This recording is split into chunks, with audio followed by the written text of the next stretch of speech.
If someone had told me a month ago that the most confusing, intimate, and honestly unforgettable night of my life would happen at a lake house with my best friend, I would have laughed in their face. But here we are. It started with a plan that sounded innocent enough.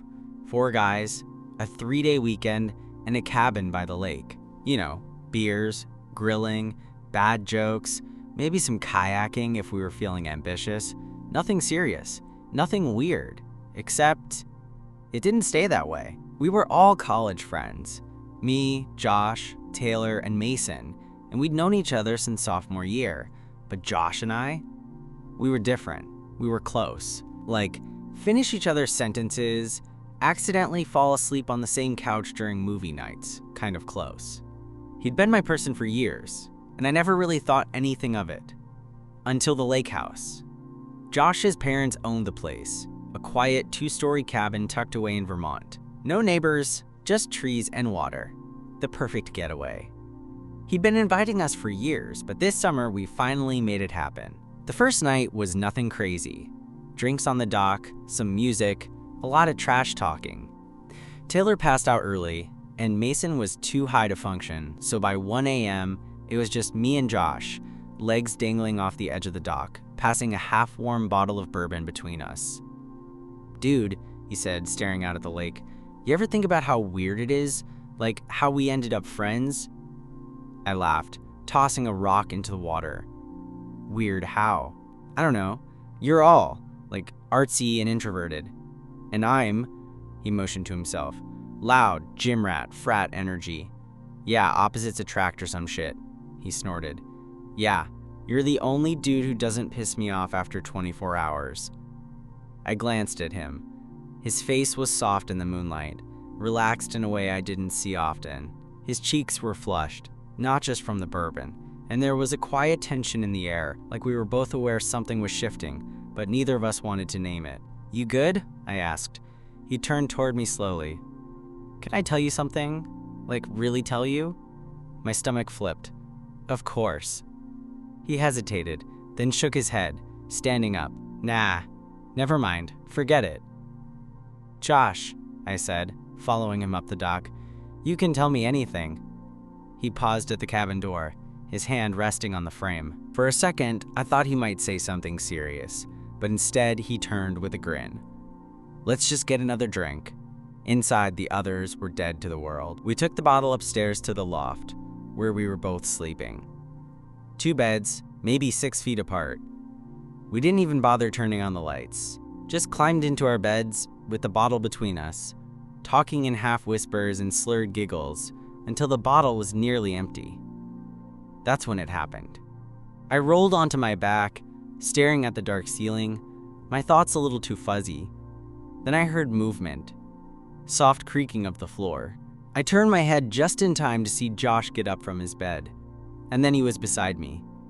"Move over," he whispered. "What? Why?" "I don't know. Just move over." I did, slowly, uncertainly, the mattress shifting under his weight as he climbed in next to me.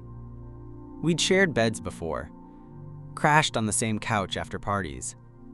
Nothing new, but this felt different, closer, warmer, charged. He was lying on his side, facing me. I could feel the heat of him through the blanket, the rise and fall of his breath. His knee bumped mine and didn't move away. Neither did I. "You're warm," he murmured. "You're drunk." I shot back. He didn't laugh. He just looked at me for a long second. "So are you." And then, slowly, he leaned in, his face close enough that I could feel the faint brush of his breath against my cheek. I froze, my heart hammering so loud it drowned out everything else. That's when he climbed on top of me. For a few seconds, I genuinely thought I was dreaming, or maybe still drunk enough to hallucinate the weight of Josh's body pressing down on me. He wasn't heavy, just hovering enough that his knees were straddling my hips and his hands were braced on either side of my head. His face hovered inches from mine, close enough that I could make out every little detail in the soft moonlight bleeding through the loft window. "Josh," I whispered, my voice caught between panic and something I didn't want to name yet. "What are you doing?" "I don't know," he said. His eyes searched mine almost nervously. I just didn't want to sleep alone tonight. I swallowed hard. This isn't sleeping. He let out a breath, somewhere between a laugh and a sigh, and for the first time ever, I saw Josh look vulnerable. I can get off, he said quickly, his voice low. I needed to be close to someone, and I guess I wanted it to be you. We'd always joked about stuff like this. Dumb bro jokes, fake flirting, all harmless. But this wasn't a joke. This was Josh, completely serious, completely on top of me, and not moving. And the wildest part, I didn't want him to. "You're not freaking out?" he asked quietly, his face still hovering close. "Because I am, a little." "No," I said. My hand had somehow found his thigh, steadying him without realizing. "I'm not freaking out." We lay there in silence, not touching beyond that, just existing in this weird, loaded moment that felt too heavy for the loft's paper-thin walls. "I don't get it," he muttered after a beat, lowering his head just enough that his forehead grazed mine. "I'm not even into guys." "Cool way of showing that," I murmured. Josh laughed under his breath. "Yeah, I guess I've been confused for a while." We stayed like that, quiet, breath mixing, until he finally shifted, rolling off of me and onto his back beside me. But he didn't move far. One arm still brushed mine. Our legs were still tangled under the blanket. Neither of us said anything for a while. The buzz was starting to wear off, and in its place was something more intense. Something real. Josh turned his head, looking at me sideways. "Did I ruin this?" "No," I said, too fast. "No, you didn't. I don't know what I'm doing, man. I don't know what this is." I stared at the ceiling. "Then let's not call it anything right now." He was quiet, then said, "Can I still stay in your bed?" "Yeah," I said, softer now. "You can." Josh settled in closer, one hand brushing against mine beneath the blanket. The air between us felt different now. Charged, but settled, if that made any sense. I felt him relax for the first time in hours. And then he did something that made my breath catch all over again. He reached down, under the blanket, and gently took my hand in his. No words. No jokes. Just his hand holding mine like it was the most natural thing in the world. We didn't sleep for a long time that night, and I knew this was the start of something I couldn't take back. When I woke up the next morning, our hands were still tangled together. Josh's chest was rising and falling slowly beside me, his mouth slightly open, face buried half into the pillow. I just stared for a while, trying to process what the hell had actually happened. Not just physically, though, yeah, that too, but what it meant. Because once you cross a line like that, even silently, it's never the same. Eventually, he stirred, groaning as he blinked awake. His eyes met mine, and for a split second, I braced for panic. Or denial, some knee-jerk reaction where he rolled away, acted like nothing happened. But he didn't. He just looked at me, quiet, still half asleep. Then he gave a small, tired smile. "Morning, morning." He stretched, yawned, then looked down and noticed our hands still touching. I held my breath, waiting to see if he'd pull away. He didn't. Instead, he squeezed gently, then finally let go as he sat up. "I feel like I got hit by a truck."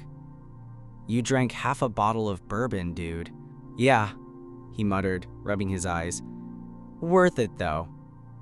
The loft was quiet, the smell of coffee faint downstairs. Taylor and Mason were probably already up. It hit me then. Everything felt so normal, except it wasn't. Josh stood, ran a hand through his messy hair, and reached for his hoodie. "Want to go sit by the lake?" I nodded, following him barefoot down the creaky stairs and out onto the back deck. The morning air was cool and smelled like pine. The lake shimmered under the early sun. We sat side by side on the wooden steps, shoulders barely touching. He was quiet for a long time. Then he said, "I think I was trying to tell you something last night, but I didn't know how."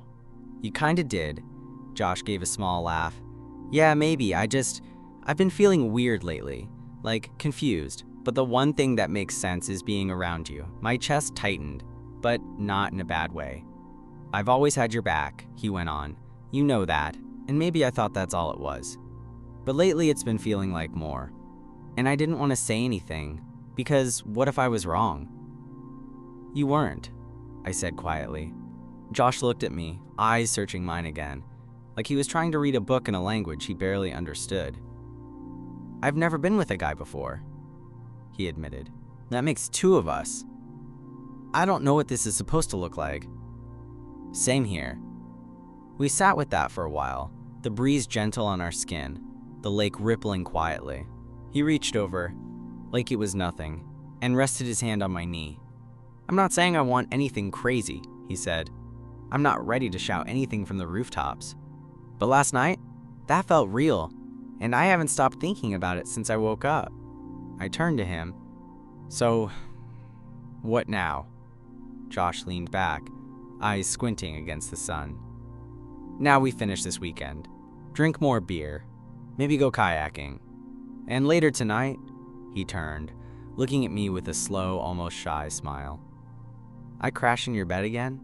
I smirked. Thought you weren't into guys. He shrugged. Maybe I'm just into you. That line hit me harder than I expected. Maybe it shouldn't have. But it did. The rest of the day passed like any typical summer Saturday. If you ignored the fact that I couldn't stop thinking about how Josh had held my hand last night, or the way he kept glancing at me when he thought I wasn't looking, or how every little touch between us, passing the sunscreen, handing off a beer, brushing past each other in the kitchen, felt loaded with something new. Taylor and Mason, blissfully unaware, had no idea what had shifted between us. We swam, grilled burgers, played lawn games, and gave Mason shit for losing at cornhole 3 times in a row. Everything was normal on the surface, but inside I was losing my mind. Josh acted cool, like nothing had changed, but he was always close, always finding ways to be near me, sitting a little too close on the deck chairs, bumping into me on purpose when we passed on the stairs, grinning whenever our eyes met. By sunset, the 4 of us were lounging on the dock again, beers in hand, watching the sky turn orange and pink. I'm hitting the shower, Taylor said, standing and stretching with a groan. I feel like I'm covered in lake sludge. Same, Mason added, following him inside. That left me and Josh again, just like the night before. He sat back on his elbows, his legs stretched out in front of him, beer bottle dangling from one hand. I could feel the warmth of him, even from a few inches away, and just like the night before, the silence between us started buzzing. I finally broke it. So are we pretending nothing happened? Josh didn't look at me right away. He just took a slow sip of his beer, then said, No, we're not. Okay. I've just never done this before, he admitted, finally turning to me. Like, had feelings for a guy, let alone someone who's been my best friend for years. I looked down at the weathered wood beneath us. I haven't either, but I don't want to ignore it. He let out a breath. Relieved, maybe. Good, because I don't want to stop thinking about it. That night, after the others went to bed, we ended up back in the loft. 2 beds, 6 feet apart. Josh didn't ask this time. He just came over. I didn't even pretend to hesitate. We slid under the covers like it was the most natural thing in the world. This time, there was no fumbling, no bourbon excuse, just silence and breath, and the feeling of his hand finding mine again under the blanket. I thought about you all day, he whispered. I turned my head toward him. Yeah? He nodded. Couldn't focus on anything else. I smiled, nervous but not scared. So what do you want to do? He leaned in, his lips barely grazing mine. Can I kiss you? It was the first time either of us had said it out loud. I nodded. And he did. It was gentle at first. Careful, like we were both afraid to break it. But then it deepened, slowly but surely, and his hand came up to cup my jaw like he'd done this 1,000 times in his head. When we finally pulled apart, we were both breathless. He didn't say anything right away, just rested his forehead against mine. I have no idea what I'm doing, he said again. I grinned. That makes 2 of us. Then we kissed again, slower this time, and didn't stop for a long while. I don't know how long we stayed like that, kissing, breathing, tangled up under the thin loft blanket. At some point, Josh shifted closer until our legs were completely wrapped around each other's. It wasn't just physical. It was like we'd found this quiet rhythm where neither of us needed to speak to know exactly what the other was feeling. When his finger slid under the hem of my shirt, it was slow, almost hesitant. He looked at me like he was checking for permission. I didn't say anything. I just helped him lift it over my head. He exhaled a shaky breath, running a hand down my chest like he was memorizing it. "You've always looked like this?" he asked quietly, his voice half awe, half disbelief. "I mean, I don't think I've changed that much since last week." Josh laughed, then kissed me again. "No, I mean, I never noticed. I don't know why I didn't. I was too busy trying to figure myself out, maybe." "Still trying?" He paused, searching my face in the dark. "Less now. We didn't take it further that night. Not all the way, but we did enough. Enough to leave my heart racing and my skin on fire. Enough to know this wasn't just a moment. It wasn't just a hookup or drunken mistake. This was something real." When we finally passed out, Josh was curled against my back, his arm slung over my waist like it belonged there. I fell asleep feeling more grounded than I had in months. The next morning, everything was quiet. No one else had stirred yet. Josh was still asleep, lips slightly parted, his breath warm against my neck. I watched the sun filter through the slats in the loft window, turning the whole space gold. For a second, I let myself pretend this was normal, like waking up with him was something we did all the time. But I knew the world was waiting downstairs. And the second we walked into it, nothing would be simple. Still, when Josh stirred and pressed a soft kiss against my shoulder, I couldn't bring myself to care. "Hey," he whispered. "Hey." He yawned. "I should probably get back to my bed before Taylor wakes up and starts asking questions." I nodded but didn't let go of his arm. "You don't have to." Josh looked down at me for a moment, then kissed my cheek. "Let's just take it slow, yeah." "Yeah, of course." He slid out of bed and padded quietly across the loft, his shirt in hand, his hair messy, and his skin still warm from being pressed against mine all night. When he glanced back at me before ducking into his own bed, I saw it. The nervousness, but also something more. Hope. The rest of the weekend was a weird mix of normal and not normal. Josh and I didn't talk about what happened. Not directly, but it was there in every glance, every moment we ended up alone. It was in the way he bumped my shoulder during breakfast, smirking like nothing had changed. And it was in the way his hand brushed mine under the table, just for a second too long to be accidental. Taylor and Mason were totally clueless.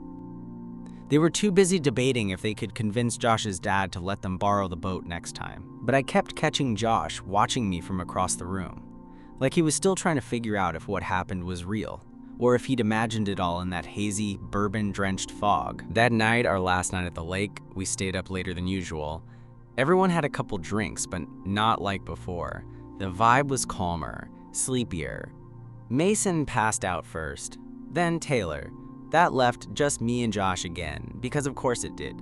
We sat on the floor in the living room, backs against the couch, the empty bottle of beer rolling lazily between us. Josh was quiet, too quiet. "What's going on in that head of yours?" I asked. He looked over at me, eyes tired but clear. "Just thinking. Dangerous."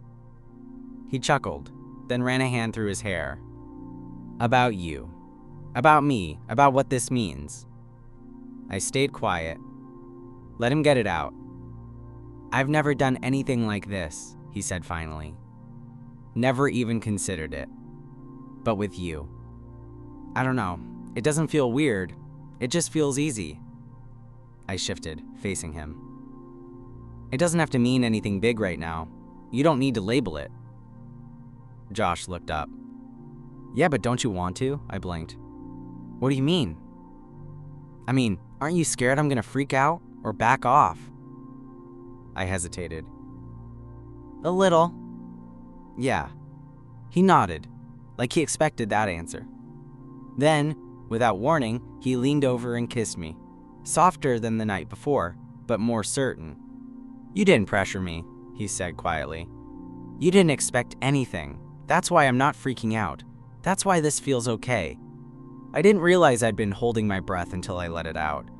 We sat there for a while, heads leaned against each other, the room dim and quiet around us. For once, the silence wasn't heavy. It felt like understanding. Eventually, we crept back upstairs. He didn't climb into my bed that night, but before he turned away to go to his own, he reached out and touched my hand. "Tomorrow we go back to real life," he said. "Yeah. You think this'll still be real then?" I held his gaze. "That's up to you." Josh looked down, then back up again. "I want it to be." We left the lake house the next morning. Sun barely up, car loaded with empty beer cans, damp towels, and that strange tension only you and your best friend can share after something irreversible happens between you. Taylor and Mason spent most of the drive arguing about what song to play next, but Josh stayed quiet in the front seat, one arm hanging out the window, sunglasses on even though the sun wasn't that bright yet. I sat behind him, watching the side of his face like it would give me answers. He didn't speak to me until we dropped Mason off at his apartment. Then, finally, he turned halfway in the seat and said, "You want to hang out later?" "Yeah," I said quickly. "Definitely." His shoulders relaxed, just a little. By the time we pulled up to my place, Taylor had already passed out in the back seat. I lingered outside the car, hesitating. Josh looked up at me through the open window. "Text me?" "Yeah." "You'll actually answer this time?" He smirked. "Promise."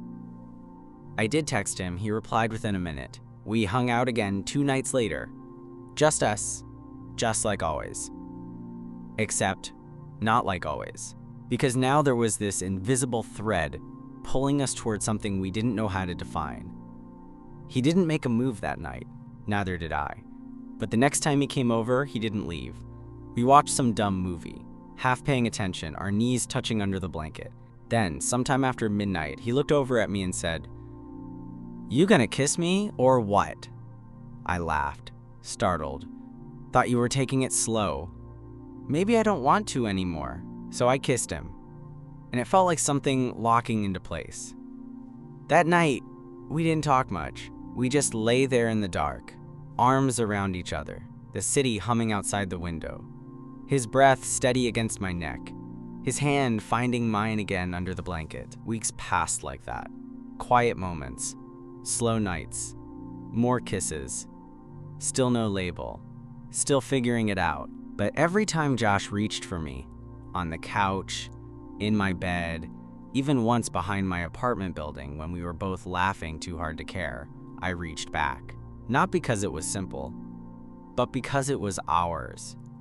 It's been almost 6 months since that weekend at the lake house. We never talked about it like it was some big, defining moment. We didn't sit down and have the talk. There was no dramatic declaration, no coming out party, no fireworks. It just became what it was. Josh started showing up at my place more. Sometimes with takeout, sometimes just because he didn't feel like going home. He'd kick off his shoes, make himself at home on my couch, and every now and then kiss me like he'd been waiting to all day. And I let him. Every time. It didn't matter that we didn't have a name for it. We knew what it was. The first time he introduced me to someone as his person, I didn't say anything. I didn't need to.